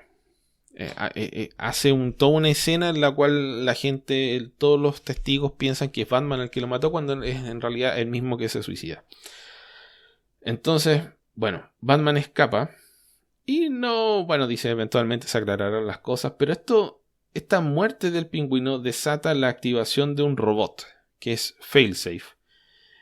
Y este robot, a propósito de lo que estaba hablando del Batman de Sur-Enar, es el inconsciente de Batman que es el Batman de Sur-Enar, decidió crear un failsafe, una protección, una garantía, para que en el caso de que Batman alguna vez cruzara la línea y matara a alguien, se activara este robot que tenía como objetivo detener a Batman. Y esto es porque Batman en algún momento se dio cuenta que él podía ser muy peligroso, por lo tanto necesitaba algún plan de autocontención, así como creó estos planes para detener a la Liga de la Justicia en Tower of Babel, esta historia de la que hemos hablado varias veces, en la cual él crea planes para detener a la Liga de la Justicia. Ra's al Ghul se los roba y con eso derrota a la Liga de la Justicia. Aquí él desarrolla un plan para detenerse a sí mismo, pero ese plan no lo hace él, porque si él sabe cuál es el plan que crea para detenerse, obviamente se puede ganar la batalla. Entonces el plan lo crea su subconsciente, que es el Batman de Sur-Enar. Esto es muy enredado. Y el Batman de Sur-Enar, su subconsciente, crea este robot que está hecho para ser indestructible y ser capaz de detener a Batman. Y su único objetivo es detener a Batman. Entonces este robot ataca a Batman y lo tira por el suelo. Lo deja absolutamente en mal estado, con una conmoción cerebral. Y lo único que consigue Batman es arrancar. Llega toda la pandilla de Batman a tratar de defenderlo. Y a todos los patean, a todos les ganan. Llega la Liga de la Justicia a salvar a Batman. Y el robot también les gana a todos. ¿Por qué? Porque el robot además está hecho, y lo mencionan al principio, así que no se sorprendan. El robot está hecho con Amazotech, Beto. Amazotech. Ok. O sea, esto es un truco de Chip Zdarsky. Amazo es un personaje que lo deben... tal vez lo hayan escuchado hablar de él un par de veces. Es un personaje famoso de la Liga de la Justicia, uno de los grandes villanos, entre comillas, de la Liga de la Justicia, porque es un robot creado por el doctor Theo Tomorrow, que es como el super adaptoide de Marvel, si es que ese personaje les parece más conocido, que tiene la habilidad no solo de duplicar los poderes de los superhéroes, sino que evolucionar constantemente. Entonces cada vez que lo enfrentan es más difícil de derrotar. Entonces este robot es creado con esa misma tecnología, por lo tanto tiene medidas para contener a cualquier superhéroe que lo ataque. A toda la Liga de la Justicia, a Batman. Así como Batman sabe cómo enfrentarse a todo el mundo, este robot también lo sabe, porque está hecho con la mente de Batman. Y se hace absolutamente indetenible. Así que Batman empieza una carrera contra el tiempo por primero salvar su vida, después tratar de salvar al resto de la gente. Que el robot es un poco déspota, pero en realidad su único objetivo es detener a Batman. Entonces no mata a nadie, pero sí les da paliza de aquella. Beto, hay un momento en este cómic en el que Batman está en el espacio y es lanzado al vacío del espacio, armado solamente con su traje, en el cual tiene un estanque de oxígeno, y se encuentra únicamente con un Javelin de la Liga de la Justicia, que está destruido. Entonces, ¿qué hace Batman, Beto? Batman se roba uno de los motores del Javelin. O sea, no se roba. Toma uno de los motores del Javelin, toma la reserva de oxígeno del Javelin, la conecta con su reserva de oxígeno de su traje, y luego utiliza el gas de su pistola con gancho para crear suficiente empuje en aceleraciones continuas de 9G para reentrar en la atmósfera de la Tierra, y luego utiliza el motor del Javelin para detener su entrada al planeta y dirige su caída a un lugar en particular donde quiere llegar, Beto. Entonces yo dije, ya, ok, estamos hablando del Super Batman de Morrison, de la JLA. Entonces este es uno de los cómics más locos que he leído, pero es muy entretenido. Si es que creo que todas estas menciones no es que necesiten leer esas historias, les sirven de contexto para que no piensen que es una cosa muy de locos, porque si no han leído ninguna de esas historias van a decir, ay, no, pero si yo sabía que a Batman le gustaba Nirvana y eso era todo. No entiendo de dónde sale todo este Batman extraordinariamente super que se ve en este cómic. Pero no, todo tiene un motivo, todo está inspirado en historias anteriores y está dentro de la extraordinariamente diversa continuidad del personaje. Así que no, me pareció sumamente entretenido. Y estas historias tienen además historias de complemento. Hay unas de Catwoman que las dibuja Belén Ortega y que explican parte del contexto. O sea, yo les dije que bueno, no les voy a dar la sorpresa, pero hay un personaje cuyas circunstancias actuales son explicadas en esta historia de complemento de Catwoman. Y se ahonda también en la psicología detrás de la creación de este personaje, de esta personalidad de respaldo de Batman.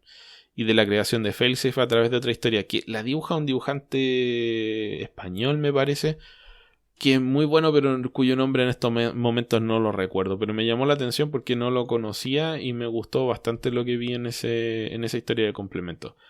Así que eso, Batman 125 a 130 por Chip Zdarsky y Jorge Jiménez. Absolutamente recomendable, aunque tal vez tengan que leer algunas entradas de Wikipedia para entender bien la historia. Ok, Beto, creo que con eso estamos terminando este episodio. No sé si quieres comentar alguna cosa. pues mira, dos noticias rápidas. Ok. Una, en días pasados trascendió que va a haber una nueva película de Hellboy. Ok. No les bastó con lanzarla una vez, ahí van de nuevo. Y aquí el tema es que se supone que la producción empieza el mes que entra, en marzo, y todavía no hay anuncios del elenco. Entonces no sé cuál sea el plan detrás de esto, pero por lo pronto lo que se anunció pues es que el guión está al menos coescrito, si no es que escrito en solitario por Mike Mignola, que pues eso no sé si sea garantía de algo, porque habría que recordar que la razón por la que Guillermo del Toro no hizo una tercera película de Hellboy fue porque Mignola no quiso. Quería una versión más cercana a lo que él estaba haciendo en los cómics, y eso fue lo que nos dio el bodrio que tuvimos recientemente, del que David Harbour no tiene la culpa, pero pues eso fue culpa de Mignola, que dijo, no, es que eso no se parece a mi Hellboy, quiero hacer algo distinto, y pues nos dieron aquella porquería. Entonces no sé si el hecho de que Mignola esté trabajando en el guión o haya trabajado en el guión sea una buena noticia. Visualmente yo creo que la película va a estar bien, la va a dirigir Brian Taylor, que a lo mejor a mucha gente no le suena el nombre, pero si hace unos que será como 15 años, si viera una película de acción protagonizada por Jason Statham llamada Crank, después una secuela que se llama Crank High Voltage, él era uno de los dos directores de la película, era el socio de Mark Neveldine, trabajaban juntos. Entonces en términos de visuales y dirigir acción, creo que por ese lado no hay dudas de su capacidad, pero no hay nada que saber acerca del elenco. La película se va a llamar Hellboy The Crooked Man, lo que quiere decir que está basada en un arco del cómic. Entonces pues habrá que ver cómo funciona la adaptación, pero no hay noticias sobre el elenco, nadie sabe quién va a ser, no saben si va a regresar David Harbour, si es alguien más, no hay noticias al respecto, y empiezan a filmar en unas cuantas semanas. Entonces esa es una. Y la otra es uno de esos casos raros que a lo mejor hace que te emociones por un cómic. Sé que tú dices que eso nunca pasa, pero no sé si recuerdas que hace un par de episodios alguien nos preguntó que de qué personaje que no tiene actualmente una serie propia te gustaría leer alguna. ¿Recuerdas qué respondiste? Creo que dije Question. No, dijiste Capitán Marvel. Ah, sí lo dije. Y te dije que había series del Capitán Marvel y todavía funcionaban. Bueno, está la anunciada, la de Mark Waid con Dan Mora. Pues justo eso, nada más que no lo comentamos aquí, y creo que sí valía la pena decir que a veces hay cómics en DC que sí nos emocionan. Sí, de hecho creo que lo comentamos, Beto, hace algún tiempo, porque esta noticia no es muy nueva, es de haber pasado hace ya varios meses. No, sabíamos que Mark Waid iba a hacer algo con Shazam, pero no sabíamos qué era. Eso fue lo que habíamos comentado. Y hace que tendrá 2-3 semanas fue cuando se confirmó que iba a ser una serie regular con Dan Mora. Dan Mora, qué bueno que es Dan Mora, Beto. Y qué rápido además. Sí, ojalá le salga otro brazo más y pueda hacer más cómics. Que eso de los rápidos a veces hay por ahí historias, ¿no?